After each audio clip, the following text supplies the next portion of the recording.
बिस्मिल्लाहिर्रहमानिर्रहीम। अस्सलाम वालेकुम। 6 क्लास। आज हम सबक नंबर 13 बादल का गीत पढ़ते हैं। बादल का गीत से क्या मुराद है? बादल के गीत से मुराद है बादल का गाना। सोचें और बताएं बादल कैसे बनते हैं। बादल बच्चों, जब पानी के ऊपर तपती धूप पड़ती है तो वो आबी बखरात बनकर उड़ते हैं और उड़कर ये आसमान पर बादलों की शक्ल इख्तियार कर लेते हैं। तेज़ हवा बादलों को उड़ाकर कहाँ ले जाती है? तेज़ हवा बादलों को उड़ाकर आसमान पर ले जाती है। क्या आप जानते हैं कि सहराओं में कितने सालों बाद बारिश होती है? समंदर का पानी नमकीन होता है, हम उसे पी नहीं सकते। की तरफ आते हैं बादल का गीत। सबसे पहले हम मुश्किल अल्फाज देख लेते हैं। गहराई, गहरापन, नशीली, नशावर या शराबी उसको कहते हैं, नशे से भरपूर भी कहा जाएगा। दकीला, धक्का दिया, गुत्ती, उलझन और परछाई, अक्स, पर्वत पहाड़ को कहते हैं और कूड़ा चाबक को कहते हैं। ये जानवरों को मारने के लिए एक काले रंग का लंबा सा डोरी होती है और उसके एक छड़ी के साथ, स्टिक के साथ बंधा होता है। समंदर सागर को कहते हैं। और ये नज़्म हमारे लिए लिखी है अहमद नदीम कासमी साहब ने। अब नज़्म की तरफ आते हैं। मेरा घर समंदर की गहराइयों में, मैं रहता था लहरों की परछाइयों में, कभी सिपियों में कभी काइयों में।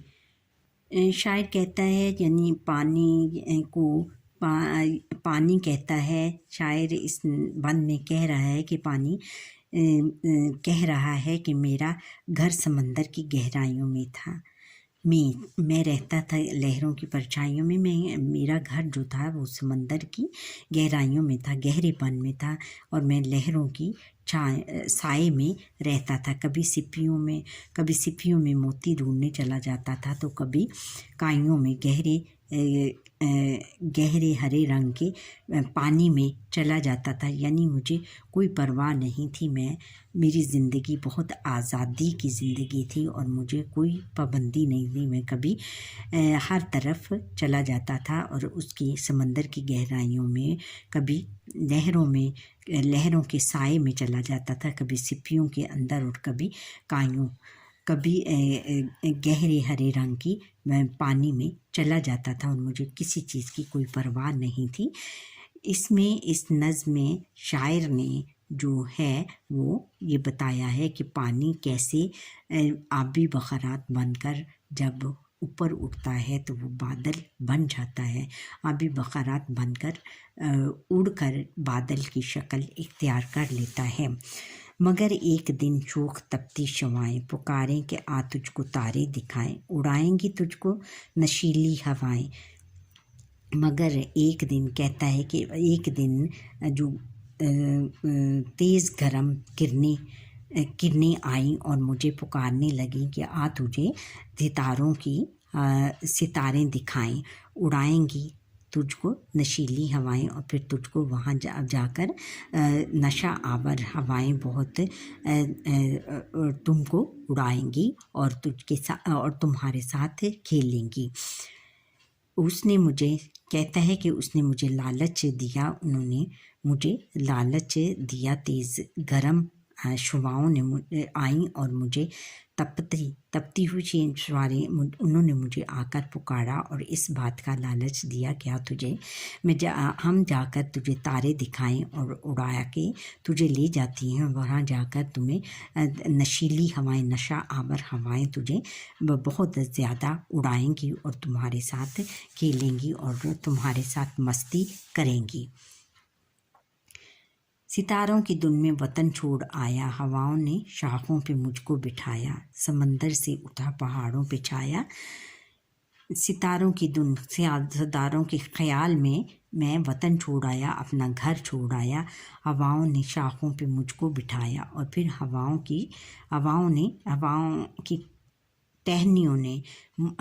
ने मुझको टहनियों पर बिठाया, समंदर से उठाकर पहाड़ों पे छाया। पहाड़ों पे फिर मुझे साया दिया, समंदर से उन्होंने उठाकर मुझे पहाड़ों पर साया दिया। कहने का मतलब ये है कि सितारों की धुन में मैं सितारों की ख्याल में अपना घर छोड़ आया, उनके उसके लालच में, सितारों को देखने के लालच में अपना घर छोड़ आया। और हवाओं की टहनियों पर, फिर हवाओं ने मुझे टहनियों पर, दरख्तों की टहनियों पर बिठा दिया, समंदर से उठाकर पहाड़ों पे छाया और पहाड़ों की साए में मुझे, समंदर से उठाकर पहाड़ों की साए में बिठा दिया और मगर तेज़ झोंके ने आफत गिटाई, मुझे एक पर्वत की चोटी दिखाई, कहा इससे लड़कर दिखा मेरे भाई। मगर एक तेज़ लहर ने जुल्म ये ढाया कि मुझे एक पहाड़ की चोटी दिखाई और कहा कि इससे लड़कर दिखा मेरे भाई, इससे लड़कर दिखा। यानी मैं जब उड़कर एक सितारों के देखने जब आया तो उड़कर मुझे फिर तेज़ एक लहर ने जो एक तेज़ हवा के झोंके ने मुझ पर ये जुल्म किया कि मुझे ये कहा कि ये चोटी, जो पहाड़ की चोटी है, जो चोटी क्या होती है पहाड़ की, सबसे ऊंचा जो उसका हिस्सा होता है उस पर जाकर टकराओ, और कहा कि इससे लड़कर भी दिखाओ, उससे जाकर टकराओ और इससे लड़कर दिखाओ। मैं लपका तो पर्वत ने मुझको धकेला, वो अकड़ा मैं गरजा, वो बिफरा मैं खेला, पर अफसोस फानी है खेलों का मेला। मैं लपक कर पर्वत यानी जो पहाड़ था उसके साथ मुझको धकेला। मैं लपका तो पर्वत ने मुझको धकेला, मैं जब लपका, मैं दौड़ा तो फिर पहाड़ ने मुझको धक्का मारा। मैं अकड़ा, वो गरूर से वो गुरूर में आ गया और मैं गरजा, और मैंने बहुत तेज़ आवाज़ से उसको ललकारा। वो बिफरा, वो बहुत ज़्यादा बिफर गया, गुस्से में आ गया। मैं खेला और मैं उसके साथ खेला। फिर अफसोस फानी है खेलों का मेला, लेकिन अफसोस के ये जो खेलों का मेला है, खेलों की जो रौनक है, ये एक दिन ख़त्म हो जाने वाली है। पहाड़ों ने ऐसी मुझे पटखनी दी, पहाड़ों ने मुझे ज़ोर से धकेला कि तंग आके मैदान की मैंने राह ली, और फिर तंग आकर मैंने ज़मीन की राह ली और मुझे ले उड़ी शोख परियां हवा की, और मुझे फिर शरारती हवाएं मुझे लेकर उड़ पड़ी। शायद कहते हैं कि जब बादल आने से गरजता है, चमकता है, और फिर उसमें गरज चमक के साथ जब वो ज़मीन पहाड़ों से टकराता है तो उसकी बड़ी खौफनाक आवाज़ें आती हैं, और वो फिर उन दोनों पहाड़ और बादल की आपस में लड़ाई होती है, और वो तंग आकर जो बादल है वो फिर ज़मीन पर आ जाता है और इस तरह बारिश शुरू हो जाती। मैं जब थक गया ज़ोर से बिलबलाया, हवाओं की बिजली को कोड़ा दिखाया, इधर से निकल कर उधर घूम आया। कहता है कि मैं जब बहुत ज़्यादा थक गया तो ज़ोर से बिलबलाया, गरजा, तकलीफ़ से रोया, हवाओं को बिजली का कोड़ा दिखाया, और हवाओं को मैं बिजली का कोड़ा दिखाया। चमका बिजली, जैसे आसमानी बिजली चमकती है, मैंने उस तरह मैं चमका और उसको कूड़ा दिखाया, उसको मारा। कूड़ा किसको कहते हैं? चाबुक को कहते हैं, जिससे जानवरों को मारा जाता है। मैंने उसको ज़ोर से मारा। मैं हवाओं को बिजली का कोड़ा दिखाया, यानी मैंने बिजली ज़ोर से चमकी, बिजली की तरह मैं चमका और हवाओं को कूड़े की तरह मैंने मारा। इधर से निकल कर उधर घूम आया। फिर मैं इधर उधर फिरने लगा, यानी हवाओं के साथ मैं खेलने लग पड़ा, कभी इधर कभी उधर जाने लग पड़ा। मैं लपका, मैं पलटा, मैं गरजा, मैं चमका, धुआं बन के छाया, दिया बन के धमका, किसी को ना था रंज कुछ मेरे गम का। मैं लपका, मैं फिर लपका, आगे बढ़ा, मैं पलटा, मैं पीछे मुड़ा, मैं गरजा, मैंने गरजना शुरू कर दिया, चमका, फिर रोशनी की, धुआं बन के छाया। धुआं बन के छाया, धुएं की तरह मेरी छाया हर तरफ फैल गई। दिया बन के धमका और मैं फिर चमका। दिया चिराग बन के चमक उठा। किसी को ना था रंज कुछ मेरे गम का, और किसी को मेरे गम का, मेरे दुख का किसी को भी कोई परेशानी नहीं थी। इसमें शायर ने बादल से आने का मंज़र पेश किया है कि जैसे बादल गरजता है, पहले चमकता है, पलटता है, लपकता है, फिर धुआं बन के हर तरफ छा जाता है। यानी बादल आसमान पर, पूरे आसमान पर धुएं के घालों की तरह छा जाते हैं और दिया बन के चमक उठते हैं।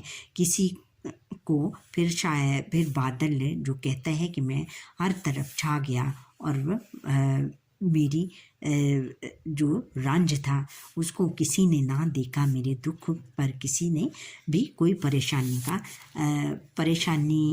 नहीं की, परेशान नहीं हुआ मेरे दुख पर। मुझे इतना दुख था कि मैं हर तरफ लपका टपका, गरज धमक, यानी मैंने गिड़खिड़ाया और मैंने बहुत ज़्यादा इल्तिजा की और हर तरफ मैंने इधर से उधर गया, उधर से इधर आया, लेकिन किसी ने भी मेरे दुख पर मेरी परेशानी का किसी को भी कोई एहसास ना हुआ।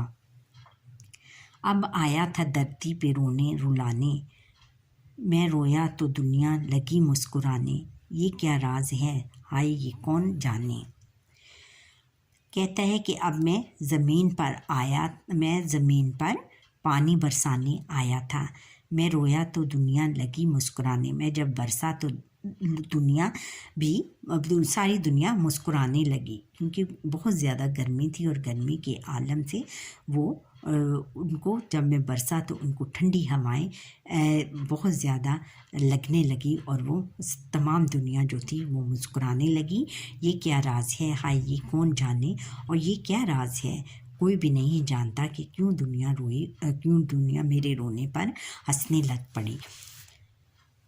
और फिर अगला बंद है कि मेरे आंसुओं से ज़मीन धुल चुकी है, मेरी ज़िंदगी इस तरह घुल चुकी है, मगर एक गुत्थी तो अब घुल चुकी है।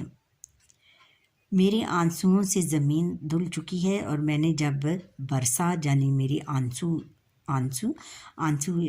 वो बादल कहते हैं कि जब मैं बरसता हूँ तो ये ज़मीन, बारिश जब बरसती है तो मैं ये रोता हूँ और मेरी जो आंसू हैं उससे ज़मीन धुल जाती है। मैं इतना रोता हूँ और मेरी ज़िंदगी इस तरह घुल चुकी है और मेरी ज़िंदगी इस तरह पिघल गई है और मैं बिल्कुल पिघल कर रह गया हूँ, मगर एक गुत्थी तो अब खुल चुकी है, मगर ये गुत्थी, ये जो उलझन है ये आसान हो गई है और इस तरह मेरी ज़िंदगी जो है वो आसान हो गई है। कहता है कि मैं जब बारिश बहुत तेज़ तुंद होकर बरसी तो मैं ज़मीन उसके साथ सारी ज़मीन धुल गई और मेरी ज़िंदगी इस तरह घुल गई, पिघल गई। मेरी ज़िंदगी सारी जो पिघल गई, मगर एक गुत्थी तो अब घुल चुकी है और लेकिन ये जो उलझन है वो अब आसान हो गई है। ये सब नाले दरियाओं में जा गिरेंगे, ये दरिया समंदर में जाकर मिलेंगे, समंदर से मिलकर मेरे दिन फिरेंगे। और ये जब नाले यानी बरसाती पानी जो है वो दरियाओं में जाकर मिल जाएगा, ये दरिया समंदर में जाकर मिलेंगे और फिर ये दरियाओं में और समंदरों में जाकर मिलेंगे, समंदर से मिलकर मेरे दिन फिरेंगे और फिर मैं जाकर दोबारा समंदर में मिल जाऊंगा और फिर मैं अपने घर वापस चला जाऊंगा। इस नज़्म में शायर ने बच्चों वो बताया है कि कैसे बादल ज़मीन जो पानी है वो वेपरेट होकर या आबी बखारात बनकर आसमानों पर उठता है और फिर वो बादल बनते हैं। बादल बन के जब वो फिर आसमान से बारिश होती है और बारिश जब होकर वो फिर पानी की सूरत में, शक्ल में वापस अपने घर में आ जाते हैं। यानी ये जो है सिलसिला, ये साइकिल हमेशा चलता रहता है। पहले पानी से बादल बनते हैं, फिर बादल पानी बखारात बनकर ऊपर उठते हैं। जब उन पर तपती धूप की किरणें या शुआएं पड़ती हैं तो वो पानी जो है वो वेपरेट होकर, खुश्क होकर ऊपर उठता है। ऊपर उठ कर वो बादल बन जाता है, और बादल जब बनते हैं तो वो फिर बारिश की सूरत इख्तियार कर लेते हैं। बारिश की सूरत जब इख्तियार करते हैं तो फिर दोबारा वो फिर पानी की शक्ल में आ जाते हैं, और ये सिलसिला पूरी दुनिया में चलता रहता है, और ऐसे ही ज़िंदगी का साइकिल चलता है। हमने सीखा कि पानी से बादल कैसे बनते हैं। पानी से बादल, और बादल से फिर पानी बनता एक साइंसी अमल है जिसे आबी चक्कर भी कहते हैं। आबी बखरात और या आबी चक्कर भी कहते हैं। ठहरें और बताएं, बादल रोने रिलाने कहाँ आया था? बादल रोने रिलाने आसमानों पर आया था। आसमानों यानी ज़मीन पर आया था, बारिश बरसाने आया था। ये है कि ठहरें और बताएं। नज़्म के मुताबिक समंदर की गहराइयों में किसका घर है? समंदर की गहराइयों में पानी का घर है। नज़्म के मुताबिक समंदर से उठकर पहाड़ों पर कौन चढ़ा? समंदर से उठकर पहाड़ों पर पानी चढ़ा, क्योंकि पानी आबी बखरात बनकर ज़मीन से, समंदरों से उठकर समंदर से या दरियाओं नदी नालों से उठकर पहाड़ों से होता हुआ आसमान पर जाकर बादलों की शक्ल इख्तियार कर लेता है। अच्छा बच्चों, यहाँ पर ही हमारे आज के लेसन का वक्त ख़त्म हुआ। आप मुझे लाइक करें, सब्सक्राइब करें, और काइंडली मेरा लेसन शुरू से लेकर आखिर तक देखा करें, और इसको स्किप मत कीजिएगा, और सब्सक्राइब करना भी मत भूलिएगा। अल्लाह।